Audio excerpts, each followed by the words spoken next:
Column ચિંતનની પળે. લેખક કૃષ્ણકાંત ઉનડકટ. સ્વર જયતિબા જાડેજા. હેમંત પુણેકર લખે છે, ઓર પાસે અવાય એમ નથી, તોય અળગા થવાની નેમ નથી. કેમ તમને છુપાવું મારામાં, હું જ મારામાં હેમખેમ નથી. વિચાર શું છે? વિચાર કેમ આવે છે? વિચાર વિશે બહુ વાતો થઈ છે, પણ માણસના વિચારોને હજુ પૂરેપૂરા ઓળખી જ શકાયા નથી. માણસ આખરે શું છે?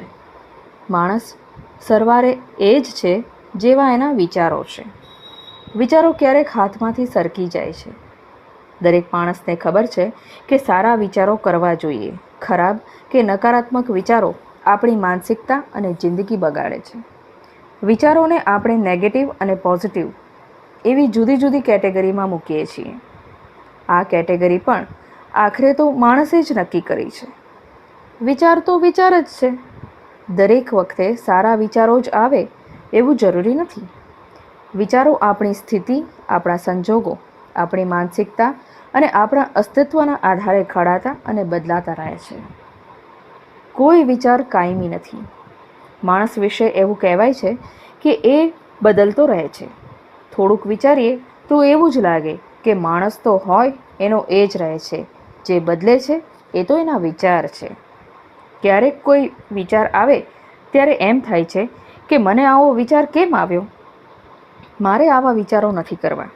ક્યારેક તો એવો વિચાર આવી જાય છે જ્યારે આપણે ભગવાનની માફી માંગી લઈએ છીએ કે હે ભગવાન, મને માફ કરજે કે મારાથી આવો વિચાર થઈ ગયો. વિચાર દૂજણા છે.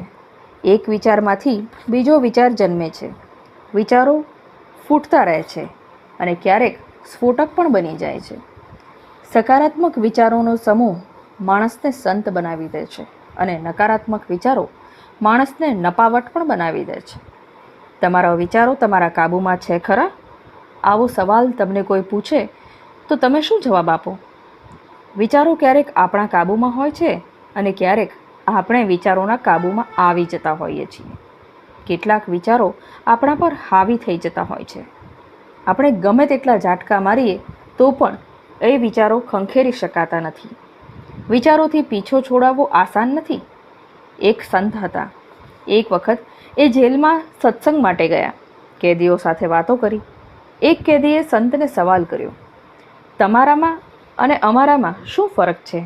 સંતે કહ્યું કે આમ તો કંઈ જ ફેર નથી. તમે પણ માણસ છો અને હું પણ માણસ છું. ફેર માત્ર એટલો છે કે હું મારા વિચારોને છટકવા દેતો નથી. તમારા વિચારો જ્યારે તમે ગુનો કર્યો ત્યારે તમારા હાથમાંથી છટકી ગયા હતા. વિચારો ઘણી વખત પાછા આપણા હાથમાં આવે ત્યાં સુધીમાં બહુ મોડું થઈ ગયું હોય છે. થતા તો થઈ જાય છે અને પછી એવો વિચાર આવે છે કે આ મારાથી શું થઈ ગયું? આવું ન થયું હોત તો સારું હતું. વિચારોનો એક લય હોય છે અને લય ખોરવાય ત્યારે પ્રલય થતો હોય છે. આપણે ભટકી જતા હોઈએ છીએ. સાચો અને સારો માણસ એ જ છે જેના વિચારો એક સરખા રહે છે. વિચારો જરાકેય આડાઅવળા થાય કે તરત જ વિચારોને પકડીને પાછા હતા એ ત્યાંને ત્યાં જ લાવી દે છે. દરેક માણસને ક્યારેક તો ખરાબ વિચાર આવ્યા જ હોય છે. સારો માણસ ખરાબ વિચારને અમલમાં મૂકતો નથી. મારાથી આવું ન થાય, મને આવું ન શોભે. માણસ કંઈ પણ ખોટું કરતો હોય ત્યારે એક વખત તો તેને માયેલો એને રોકતો જ હોય છે. અંદરથી એક અવાજ ઉઠે છે કે રહેવા દે, આ સારું નથી. માણસ તેને ખંખેરી નાખે છે. એ વિચારને ટાળી દે છે. કયો વિચાર ટાળવો અને કયો વિચાર સાકાર કરવો એની જેનામાં સમજ છે એ માણસ દરેક પરિસ્થિતિમાં ટકી રહે છે. ક્યારેક કોઈની સરસ વાત સાંભળીને આપણને એવું થાય છે કે આને આવા વિચાર ક્યાંથી આવતા હશે. ક્યારેક કોઈ માણસ નબળી કે ખરાબ વાત કરે ત્યારે પણ એવું થાય છે કે આને કેમ આવા વિચારો આવે છે. ઘણી વખત તો કોઈના વિચારો માટે પણ આપણે જજમેન્ટલ બની જતા હોઈએ છીએ. એણે આવો વિચાર ન કરવો જોઈએ. આવું કરતાં પહેલાં એણે કંઈ વિચાર નહીં કર્યો હોય? વિચાર તો આવ્યો જ હોય છે. વિચાર આવ્યા વગર તો એણે આવું કર્યું જ ન હોત. એનો વિચાર સાચો કે સારો નહોતો. જેવો વિચાર હતો એવું એણે કર્યું. બે વ્યક્તિના વિચારો ક્યારેક એક સરખા હોતા નથી.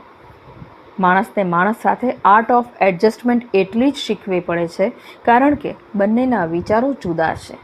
આપણે આપણી વ્યક્તિ પાસે પણ એવી અપેક્ષા રાખતા હોઈએ છીએ કે જેવું હું વિચારું એવું જ એ વિચારે, પણ એ ક્યારેય શક્ય બનવાનું નથી.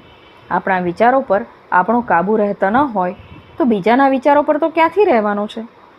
આપણે ક્યારેક આપણા વિચારો કોઈના પર ઠોકી બેસાડતા હોઈએ છીએ. સામેની વ્યક્તિને અનુકૂળ હોય ત્યાં સુધી એ આપણા વિચારોને અનુસરશે.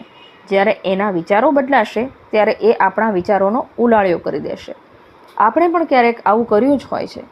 માનવું હોય ત્યાં સુધી માનીએ, પણ જ્યારે વિશ્વાસ ઉઠી જાય ત્યારે એને ગણકારવાનું બંધ કરી દઈએ છીએ. આપણા વિચારો બદલાઈ ગયા હોય છે. વિચારો સમયની સાથે પરિપક્વ થાય છે. ઉંમરની સાથે વિચારો પણ બદલાતા રહે છે. સમજણ, બુદ્ધિ અને જ્ઞાન એ બીજું કંઈ જ નથી. વિચારોના જુદા જુદા પડાવ છે. માણસ કયા પડાવ સુધી પહોંચે છે એના પરથી તેની બુદ્ધિ ક્ષમતા નક્કી થાય છે. કોઈ અમુક મુકામે આવીને અટકી જાય છે, તો વળી કોઈ એક કક્ષા સુધી પહોંચીને ભટકી જાય છે. પાગલખાનું એવા લોકોનું ઉદાહરણ છે જેના હાથમાંથી એના વિચારો હંમેશ માટે છટકી ગયા છે. વિચારો કાબૂમાં ન હોય એને કોઈનાથી ફેર પડતો નથી. આપણને ફેર પડે છે કારણ કે આપણે વિચારો કરીએ છીએ. આપણને વિચારોની સમજ છે. કોણે કેવા વિચારો કરવા જોઈએ એ આપણે નક્કી ન કરી શકીએ. ક્યારેક કોઈ એવી વાત કરે છે જે સાંભળીને આપણને એવું કહેવાનું મન થાય છે કે તને આવો વિચાર જ કેમ આવ્યો? તને જરાય શરમ ન આવી? આપણે પણ ઘણી વખત ન બોલવાનું બોલી દઈએ છીએ. આપણા બચાવમાં પછી આપણે એવું જ કહેતા હોઈએ છીએ કે યાર બોલતા તો બોલાઈ ગયું, એકચ્યુઅલી કંઈ જ બોલાઈ જતું હોતું નથી. આપણા મનમાં એ ક્યારેક ચાલ્યું જ હોય છે. સંબંધો અને જિંદગીને જો સાત્વિક રાખવા હોઈએ તો આપણે આપણા વિચારો પર નજર રાખતા રહેવી જોઈએ. આપણી ગતિ, મતિ, પ્રકૃતિ અને પ્રવૃત્તિ એવી જ રહેવાની છે જેવા આપણે વિચાર કરીએ. છેલ્લો સીન. દાનત જો સારી નહીં હોય તો વિચાર પણ સારા નહીં આવે. આપણા ઈરાદાઓ આપણને અમુક રીતે વિચારવા પ્રેરતા હોય છે. કાવતરા ઘડીએ, ષડયંત્ર રચીએ તો એના જ વિચારો આવવાના છે. આપ સાંભળી રહ્યા હતા કોલમ ચિંતનની પળી. લેખક કૃષ્ણકાંત ઉનડગટ અને સ્વર હતો જયતિબા જાડેજાનો.